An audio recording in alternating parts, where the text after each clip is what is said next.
tapi setelah dia mati dan bangkit, dia adalah Tuhan yang sejati. Begitu Bang. Terima kasih.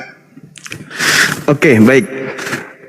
Ada hal yang menarik ketika saudara saya ini yang saya hormati mencoba untuk membedakan antara Tuhan yang datang kepada Bani Israel dalam cakupan yang ungkapan saya ini termasuk Yesus dengan Allah yang kami sembah. Di dalam Kisah Para Rasul 7 nomor 31 dan 32. Di situ diceritakan Musa heran tentang penglihatan itu dan Musa kemudian pergi untuk melihatnya di dekatnya, dan di situ beliau kemudian setelah mendekat datang suara Tuhan kepadanya. Lalu suara itu berkata kepadanya, akulah Tuhan nenek moyangmu, Eloa Abraham, Eloa Ishak, Eloa Yakub. Maka gemetarlah Musa dan Musa tidak berani lagi melihatnya. Itu pengakuan di dalam Kisah Para Rasul 7 nomor 31. Di dalam Al-Quran, dalam surat Thaha diterangkan kemudian, Bismillahirrahmanirrahim, falamma ataha nudiya ya Musa. Jadi bagaimana mungkin ada dua Tuhan yang datang kepada satu Musa? Kisah Para Rasul 7, 31, 32. Maka ketika Musa mendatangi tempat itu, dia dipanggil, ya Musa.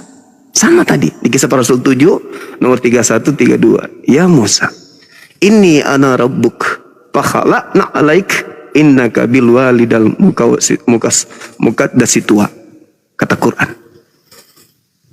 Jadi bagaimana mungkin ketika dia mengatakan, sungguh aku ini adalah Tuhanmu, Tuhan nenek moyangmu, katanya. Innani anallah la ilaha illa ana fa'budni wa aqimis shalah li zikri. Jadi Tuhan saya datang kepada Nabi Musa. Kisah Para Rasul juga ada Tuhan kepada Nabi Musa. Jadi Tuhannya Bani Israel datang kepada Nabi Musa, Tuhannya umat Islam datang kepada Nabi Musa. Yang satu Tuhannya Kristen, anaknya Maria, tak ada ceritanya datang kepada Nabi Musa. Ini yang saya cari dari dulu. Dari kitab Kejadian sampai kitab Wahyu, saya tidak pernah menemukan ada Yesus datang kepada Nabi Musa di Bukit Sinai. Tapi Tuhanku datang, Tuhannya Yahudi datang. Dan apesnya yang menceritakan itu Perjanjian Baru. Jadi ya itu hanya penolakan saja kepada kami umat Islam. Karena saya tahu, jangankan Tuhannya umat Islam, Tuhannya Yesus pun ditolak oleh saudara-saudara kami Kristen. Apa buktinya Tuhannya Yahudi ditolak oleh saudara-saudara Kristen? Ketika Tuhannya Yahudi mengatakan di dalam 2 Samuel 7:22, Tuhan yang maha tinggi tidak serupa dengan apapun. Di dalam Yesaya 43 kemudian diterangkan nomor 10 bahwa engkaulah saksi-saksiku, tiada Tuhan yang dibentuk setelahku dan tiada Tuhan dibentuk sebelumku dan setelahku. Lalu kemudian dikatakan bilangan 23 nomor 19, Tuhan bukan manusia dan bukan anak manusia. Hosea 11 nomor 9, bukan manusia, dan seterusnya. Lalu ulangan 32:39, akulah Tuhan yang maha menghidupkan dan mematikan. Semua itu ditolak.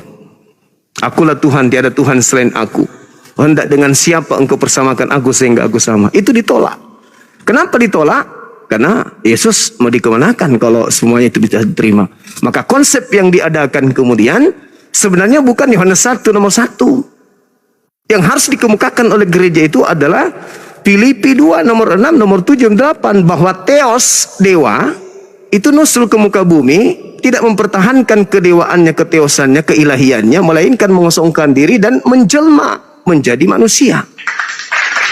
Nah, pola ini tidak dianut oleh Tuhannya Yahudi. Begitu juga Tuhannya umat Islam. Laisa kamitslihi syai'. 2 Samuel 7:22, pencipta langit dan bumi yang disembah Abraham, Ismail, Ishak dan Yakub itu tidak serupa dengan apapun yang ada di atas muka bumi ini. Saya kira begitu, saudara. Jadi kita kembali kepada tema kita.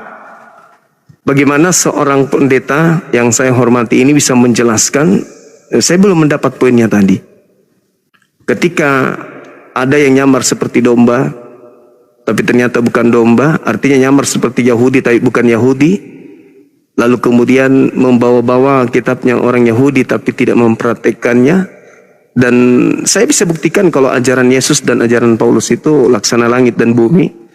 Contoh misalnya ketika Yesus berkata di dalam Matius 5, nomor 19, barang siapa yang meniadakan setitik pun dari hukum Taurat meskipun yang paling terkecil, lalu mengajarkan kepada orang lain, maka dia akan menempati tempat terhina di dalam kerajaan langit. Begitu juga dalam Lukas 16 nomor 17, sebelum langit dan bumi lenyap, setitik pun dari hukum Taurat itu tidak boleh dibatalkan. Tetapi Paulus mengatakan dengan matinya Yesus di tiang salib, maka hukum Taurat telah dibatalkan beserta segala perintah yang ada di dalamnya. Itu sangat-sangat bertentangan sekali. Saya kira begitu, Saudara Pak Pendeta. Silakan.